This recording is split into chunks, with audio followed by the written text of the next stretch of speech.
வணக்கம் நண்பர்களே. நம்ம இன்னைக்கு இந்த வீடியோ பதிவில் என்ன தகவல் பார்க்க போகிறோம் அப்படின்னு பார்த்தீங்கன்னா, ஸ்டாக் மார்க்கெட்டில் நம்ம இன்வெஸ்ட்மெண்ட் அல்லது ட்ரேட் பண்ணணும் அப்படின்னா சில அனலைசிஸ் நீங்கள் கற்றுக்கிறது அவசியம். இந்த ஸ்டாக் மார்க்கெட்டில் இரண்டு விதமான அனலைசிஸ் இருக்குது. ஒன்று ஃபண்டமெண்டல் அனலைசிஸ்ன்னு சொல்லுவோம், ரெண்டாவது டெக்னிக்கல் அனலைசிஸ்ன்னு சொல்லுவோம். நீங்கள் ஒரு லாங் டேர்ம் ட்ரேடராக இருக்கீங்க அப்படின்னா லாங் டேர்ம் ட்ரேடருக்கு கம்பல்சரி இந்த ஃபண்டமெண்டல் அனலைசிஸ் பற்றி தெரிந்திருக்கிறது அவசியம். இதே நீங்கள் ஒரு இன்ட்ராடே ட்ரேடராக இருந்தீங்க அப்படின்னா இந்த டெக்னிக்கல் அனலைசிஸ் மட்டும் தெரிந்து கொண்டால் போதுமானது. அப்போ இந்த லாங் டேர்மாக பண்ணுறவங்களுக்கு டெக்னிக்கல் தேவையில்லையான்னு கேட்டால் டெக்னிக்கலும் தெரிஞ்சுக்கலாம். அண்டு ரொம்ப இம்பார்ட்டன்ட் பார்த்தீங்கன்னா ஃபண்டமெண்டல் அனலைஸ். அடிஷ்னலாக நீங்கள் டெக்னிக்கலும் தெரிஞ்சுக்கிட்டீங்க அப்படின்னா ஒரு ஸ்விங்கை பயன்படுத்தி, அதாவது ஒரு ஷார்ட் டேர்ம் ட்ரேட் எல்லாமே நீங்கள் டெக்னிக்கலில் வச்சு பயன்படுத்தி ப்ராஃபிட் மேக் பண்ண முடியும். நம்ம எல்லாருமே ஸ்டாக் மார்க்கெட்டுக்கு உள்ளே வர்றதுக்கு காரணம் ஒரு நல்ல இன்வெஸ்ட்மெண்ட் பண்ணி அதில் ஒரு நல்ல ரிட்டர்ன் பார்க்கணும் அப்படின்றதுக்காக தான் நிறைய பேர் ஸ்டாக் மார்க்கெட்டில் உள்ள வரும். ஒரு ப்ராப்பரான புரிதல் அண்டு ப்ராப்பரான ப்ராக்டிஸ் அண்டு லேர்னிங்ஸ் இல்லாதனால நிறைய மக்கள் லாஸ் ஆகுறாங்க. ஸோ அதற்கு நம்ம ஸ்டாக் மார்க்கெட்னா என்னன்றதை படிப்படியாக கற்றுக்கிட்டு அதுக்கப்புறம் உள்ளே வர்றது ரொம்பவுமே நல்லது. நம்ம கற்றுக்கிறதுக்கு அடிப்படையான விஷயங்கள் யூடியூப் சேனல்லையே நிறைய வீடியோஸ்கள் இருக்குது. அண்டு நிறைய ஃப்ரீ வெபினார் கிளாஸஸும் நடக்குது. ஸோ இதில் எல்லாமே நீங்கள் பங்கு பெற்று அதில் இருந்து நிறைய விஷயங்கள் கற்றுக்கிட்டு அதுக்கப்புறமா ஸ்டாக் மார்க்கெட்டில் முதலீடு அல்லது ட்ரேட் பண்ணுறது பெட்டர். ஓகே, நான் ஃபஸ்ட்டே சொன்ன மாதிரி ஒரு ஸ்டாக்கை நீங்கள் பை பண்ணணும் அப்படின்னா அதற்கு ஃபண்டமெண்டல் அனலைசிஸ் முக்கியம் அப்படின்னு சொல்லியிருந்தேன். இந்த ஃபண்டமெண்டல் அனலைசிஸில் நிறைய விஷயங்கள் இருக்குது. அதெல்லாம் என்னன்றதை ஒன் பை ஒன்னாக பார்க்கலாம்.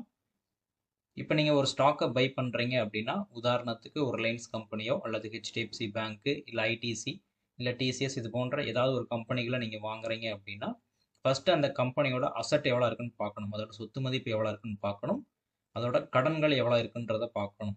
எப்போவுமே அதோட கடன்கள் சொத்து மதிப்புக்கு மேலே அதிகமாக இருக்கக்கூடாது. இயர் ஆன் இயர் பார்க்கும்போது இந்த கடன்கள் அதிகமாகிட்டே வரக்கூடாது. ஸோ அந்த மாதிரி அதிகமாகிட்டே வரக்கூடிய கம்பெனிகளை நீங்கள் முதலீடு பண்ணுறதை தவிர்த்துக்கணும். அண்டு ரெவன்யூன்னு சொல்லுவாங்க, அதாவது 3 month ஒன்ஸு அல்லது 1 இயருக்கு ஒரு டைம் அந்த கம்பெனி எவ்வளோ ப்ராஃபிட்டு மேக் பண்ணுறாங்க அப்படின்றதையும் நீங்கள் கவனிக்கணும். அதுலேயே க்ரோத் இருக்கணும், அதாவது அந்த ரெவன்யூவில் year on year profit increase ஆகிட்டே வரணும் ஸ்டெப் பை ஸ்டெப்பாக. அந்த மாதிரி இன்க்ரீஸ் ஆகாமல் டவுன் சைடில் போகுது அப்படின்னா அந்த கம்பெனியில் நீங்கள் முதலீடு பண்ணுறதை தவிர்த்துக்கணும். அடுத்ததாக இன்ட்ரென்சிக் வேல்யூன்னு சொல்லுவாங்க, அந்த ஸ்டாக்கோட ஒரிஜினல் வேல்யூ. அதாவது நிறைய கம்பெனிகள் பார்த்தீங்கன்னா மார்க்கெட் ப்ரைஸை விட கொஞ்சம் ஹையர் வேல்யூவில் அதோட டிமாண்டை பொறுத்து அதிகமான வேல்யூவில் ட்ரேட் ஆகிட்டு இருக்கும். ஸோ அந்த கம்பெனிகளோட இன்ட்ரென்சிக் வேல்யூவை நீங்கள் கன்சிடர் பண்ணிவிட்டு அந்த கம்பெனி ஒர்த்தாக இருந்ததுன்னா நீங்கள் அதில் இன்வெஸ்ட்மெண்ட் பண்ணலாம். இல்லைன்னா வெயிட் பண்ணி கீழே இறங்கினதுக்கு அப்புறமா இன்வெஸ்ட்மெண்ட் பண்ணுறது better. And PE ratio, PB ratio, PEG ratio அந்த மாதிரி சில கால்குலேஷன்ஸ்லாம் இருக்குது. ஸோ இதெல்லாமே நம்ம தனிப்பட்ட வீடியோக்களில் நம்ம அதை மேக் பண்ணால் தான் உங்களுக்கு கிளியராக புரியும். And book value, sector ratio, dividend இது போன்ற விஷயங்கள் எல்லாமே இருக்குது. புக் வேல்யூ அப்படிங்கிறது நீங்கள் ஒரு பர்டிகுலர் கம்பெனியில் முதலீடு பண்ணி அந்த கம்பெனி க்ளோஸ் ஆயிருச்சு அப்படின்னா உங்களுக்கு எவ்வளோ ரிட்டர்ன் கிடைக்கும் அப்படின்றத பற்றினது.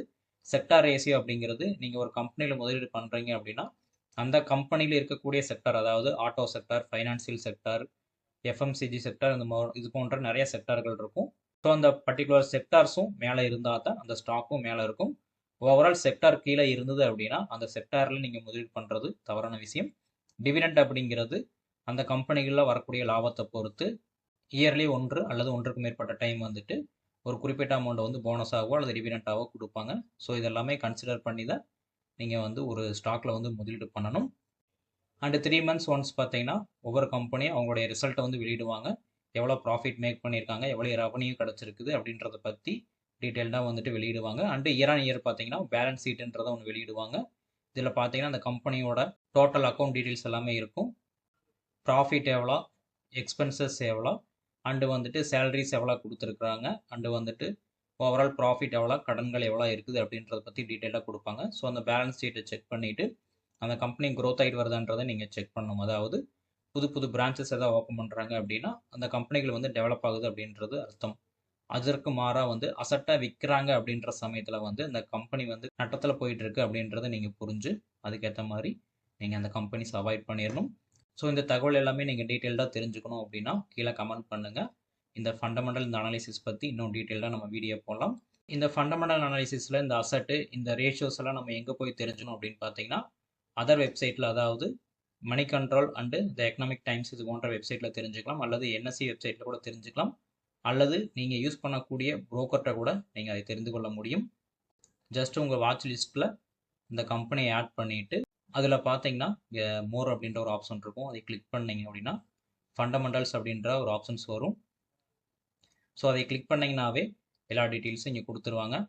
மார்க்கெட் கேபிட்டல் எவ்வளோ இருக்குது, பிஇ ரேஷியோ எவ்வளோ இருக்குது, பிபி ரேஷியோ எவ்வளோ இருக்குது, ஃபேஸ் வேல்யூ எவ்வளோ இருக்குது, டிவிடெண்ட் ஈல்டு கொடுத்துருக்காங்க, and sector PE ratio and PEG ratio இது எல்லாமே டீட்டெயிலாக கொடுத்துக்கிறாங்க. ஸோ இந்த கால்குலேஷன் எப்படி போடுறது அப்படிங்கிறத பற்றி நம்ம தனியாக வீடியோ மேக் பண்ணலாம். இந்த வீடியோவில் நம்ம கொடுத்தோம்னா ரொம்ப லென்த் ஆயிரும். இப்போதைக்கு பேசிக்கான தகவல் மட்டும் நான் அந்த வீடியோவில் சொல்கிறேன். ஸோ இந்த மாதிரி உங்களுடைய புரோக்கர் சைட்லேயே வந்து நீங்கள் தெரிந்து கொள்ள முடியும். நான் யூஸ் பண்ணக்கூடியது ஆலிஸ் ப்ளூ புரோக்கர். ஸோ இந்த பிளாட்ஃபார்மை நீங்கள் பயன்படுத்தணும் அப்படின்னா கீழே டிஸ்கிரிப்ஷனில் லிங்க் இருக்குது. விருப்பம் உள்ளவங்க நீங்கள் அந்த லிங்கை செலக்ட் பண்ணி பயன்படுத்திக்கலாம். அடுத்ததை நம்ம பார்க்க போகிறது டெக்னிக்கல் அனலைஸ். டெக்னிக்கல் அப்படிங்கிறது என்னென்னா சார்ட்டில் இருக்கக்கூடிய கேண்டில்ஸை பயன்படுத்தி நம்ம ஒரு மார்க்கெட் வந்து மேலே போகுமா அல்லது கீழே போகுமா அப்படின்றத டிசைட் பண்ணி ட்ரேட் பண்ணுறது. அதாவது இந்த இடத்துல பார்த்தீங்கன்னா நான் நிஃப்டியோட சார்ட் ஓப்பன் பண்ணியிருக்கேன். இதில் மூவ்மெண்ட் ஆகக்கூடிய இந்த கேண்டில்ஸை பேஸ் பண்ணி தான் நம்ம வந்து ட்ரேட்ஸ் எடுப்போம். அதாவது இந்த கேண்டில்ஸோட மூவ்மெண்ட்டை பேஸ் பண்ணி இதில் இண்டிகேட்டர் அப்ளை பண்ணி நம்ம ட்ரேட்ஸ் எடுக்கலாம். அல்லது கேண்டில் ஸ்டிக்ஸ் பேட்டர்ன் அப்படிங்கிறது ஒன்று அல்லது ஒன்றுக்கும் மேற்பட்ட கேண்டில்களை வச்சு மார்க்கெட் எந்த சைடில் மூவ்மெண்ட் ஆகும் அப்படின்றத டிசைட் பண்ணுறது. சார்ட் பேட்டர்ன் அப்படிங்கிறது சார்ட்டில் வந்துட்டு இந்த கேண்டில்ஸில் வந்து ஸ்ட்ரக்சர் ஃபார்ம் பண்ணும். ஸோ அந்த ஸ்ட்ரக்சரை வச்சு நம்ம மார்க்கெட் எந்த சைடில் மூவ்மெண்ட் ஆகுன்றதை டிசைட் பண்ணுறது. இண்டிகேட்டருக்கு எக்ஸாம்பிள் பார்த்தீங்கன்னா நம்ம RSI and MACD, moving average indicator and super trend indicator இது போன்ற இண்டிகேட்டர்களை உதாரணமாக சொல்லலாம். அண்டு கேண்டில் ஸ்டிக் பேட்டர்னில் பார்த்தீங்கன்னா பர்டிகுலர் கேண்டில் என்னென்னு பார்த்தீங்கன்னா இந்த hammer candle, morning star, evening star, hanging man இந்த மாதிரி கேண்டிலை வச்சு நம்ம ட்ரேட் பண்ணலாம். சார்ட் பேட்டர்ன் அப்படிங்கிறது double top, double bottom, head and shoulder இந்த மாதிரி பேட்டர்ன்ஸை வச்சு நம்ம ட்ரேட் பண்ண முடியும். அண்டு இது இல்லாமல் ஃபிப்னாக்கி போன்ற டூல்ஸை பயன்படுத்தியும் நம்ம டெக்னிக்கலில் வந்து மார்க்கெட்டோட டைரக்ஷன் என்னன்றதை ட்ரீட் பண்ணி அதுக்கேற்ற மாதிரி ட்ரேட் அல்லது இன்வெஸ்ட்மெண்ட் பண்ண முடியும். டெக்னிக்கலை பயன்படுத்தி இன்ட்ராடே மட்டும் கிடையாது, ஒரு ஷார்ட் டேர்ம் ட்ரேடும் உங்களால் எடுத்து ஹோல்டு பண்ண முடியும். ஸோ அதற்கு டெக்னிக்கலில் வந்துட்டு நிறைய ஸ்ட்ராட்டஜிஸ் இருக்குது. அதை பற்றியும் நம்ம அடுத்து வர வீடியோக்களில் வந்து ஸ்டெப் பை ஸ்டெப்பாக ஒன் பை ஒன்னாக நான் உங்களுக்கு அப்லோட் பண்ணுறேன். இந்த வீடியோ வந்து ஸ்டாக் மார்க்கெட் பற்றின ஒரு பேசிக்ஸ் வீடியோ மட்டும்தான். இனி வரக்கூடிய நாட்களில் வந்துட்டு இன்னும் அடிப்படையான வீடியோக்கள் ஒன்றுனா நான் அப்லோட் பண்ணுறேன். இந்த வீடியோவில் உங்களுக்கு ஏதாவது சந்தேகம் இருந்தது அப்படின்னா கீழே கமெண்ட் பாக்ஸில் பதிவு பண்ணுங்கள். அண்ட் டிஸ்கிரிப்ஷனில் வந்துட்டு என்னுடைய கான்டாக்ட் டீட்டெயில்ஸ் எல்லாமே கொடுத்துருக்கேன். சந்தேகம் இருக்கிறவங்க என்னை ஃபர்தராக வந்து சோசியல் மீடியாவில் வந்து கான்டாக்ட் பண்ணலாம். தேங்க்யூ.